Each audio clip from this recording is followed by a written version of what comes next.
আসসালামু আলাইকুম এভরিওয়ান। অনেক দিন পরে একটা ব্লগ নিয়ে আসলাম।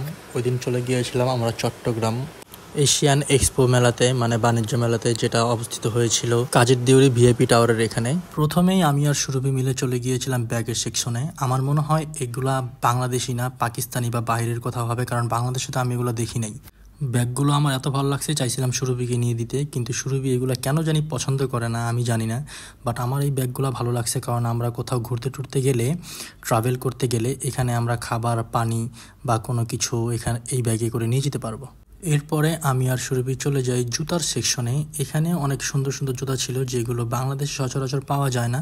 আর সুরভির পায়ে এই সব সাইজ মিলে না, কোথাও আমি পাই নাই। অবশেষে আমি পাইছি। এখান থেকে আমি সুরভিকে এই জুতাটা কিনে দিয়েছি, জুতিওয়ালা। সুরভি এইসব জুতা খুবই পছন্দ করে, বাট কোথাও পাই না মন মতো। কিন্তু এবার একটা মন মতো পেয়েছি, আমি পছন্দ করে সুরভিকে কিনে দিয়েছি। আর এখানে কিছু ঘড়ি দেখছিলাম, এগুলো চকবাজারের একেবারে লোকাল আইটেম মনে হয়েছে আমার কাছে, এখানে এসে সাজিয়ে দিছে। তারপর সুরভি চলে গেছিল আপনার এই ছোট ছোট বাচ্চাদের আর একটু বড় বেবিদের। এগুলোর কোয়ালিটি অনেক ভালো লাগছে আমার কাছে, এগুলো ঢাকার বানানো। তারপরে কিছু বেনারসির জায়গা দেখলাম, এগুলো লোকাল। এরপরে এই যে আপনার ট্রে দেখলাম, এগুলো মশারি দিয়ে বানানো, এগুলো আমরা আগেও দেখছি। আর এখান থেকে সুরভি একটা নিয়ে নিছে, যেটা আমি আপনাদেরকে দেখাইতে পারি না, ক্লিপ নেই। তারপরে আমি সুরভি এগুলো দেখতেছিলাম, এইটা আমার খুবই ভালো লাগছে, বাট প্রাইস বেশি হওয়াতে আমি নিই নেই। এগুলো অন্য জায়গাতে অনেক কমে পাওয়া যায়। এরপর ও কয়েকটা আংটি ট্রাই করতেছিল, আমি ওর বলতেছিলাম, বাট সুরভির আঙুল ছোট, তাই নেওয়া হয় নাই। এরপরে সুরভিকে আমি এই যে ইয়াররিংসগুলা কিনে দিই, এটা আমার পছন্দের, যেটা আমার খুবই ভালো লাগছে। তারপরে চলে যাই হচ্ছে আমরা একটা চাকমা আপুর স্টলে। এখান থেকে আমরা অনেক কিছুই দেখছি।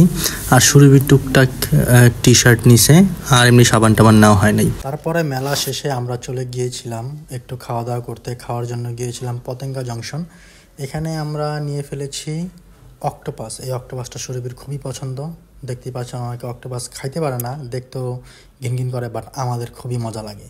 কেন জানি সুরভির বেশি মজা লাগে, প্রতিদিন অক্টোপাস দিলে প্রতিদিনই খাইতে পারবে। আর ওদের এখানে মোটামুটি অক্টোপাসটা ভালোই, এটা ছিল ভুনা। তারপরে আমরা একটা মেলা থেকে এই যে ওয়ালমেট না কি জানি বলে, এগুলোও কিনেছিলাম। এগুলো আমরা ফুটেজ নেই মনে নাই, গরমে মনে নাই। তাই তারপর আমরা এগুলো বাসায় এসে সুন্দরভাবে আমি এগুলো সেট আপ করতেছিলাম, আর সুরভি ভিডিও করতেছিল। এটা আসলে একটা সিনারি, এটার দাম মোটামুটি অন্য জায়গা থেকে আমরা 50 টাকা 60 টাকা কমে পেয়েছিলাম। কোয়ালিটিটাও ভালো, মোটামুটি মানাইছে।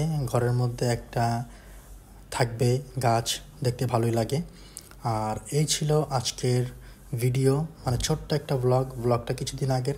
কেমন হয়েছে আপনারা একটু জানাই দিবেন। আর এই যে দেখতে পাচ্ছেন উপরে দুইটা, এগুলো আমি ঢাকা থেকে নিয়ে আসছিলাম। আপনারা যদি আমাদের এরকম ভিডিও আরও ভালো লাগে, তাহলে অবশ্যই লাইক, কমেন্ট, শেয়ার করে দিবেন এবং কমেন্ট করে জানাবেন। আর আমরা ইন ফিউচার বাহিরে বড় কোনো ব্লগ নিয়ে আসতে যাচ্ছি প্রফেশনালি। দয়া করে আমাদের ইউটিউব চ্যানেলটা সুরভি অ্যান্ড বিজয় ব্লগ সাবস্ক্রাইব করে দিবেন, কারণ ফেসবুকে অনেক হ্যাকার ট্যাকার কুকুর বেড়ে গেছে।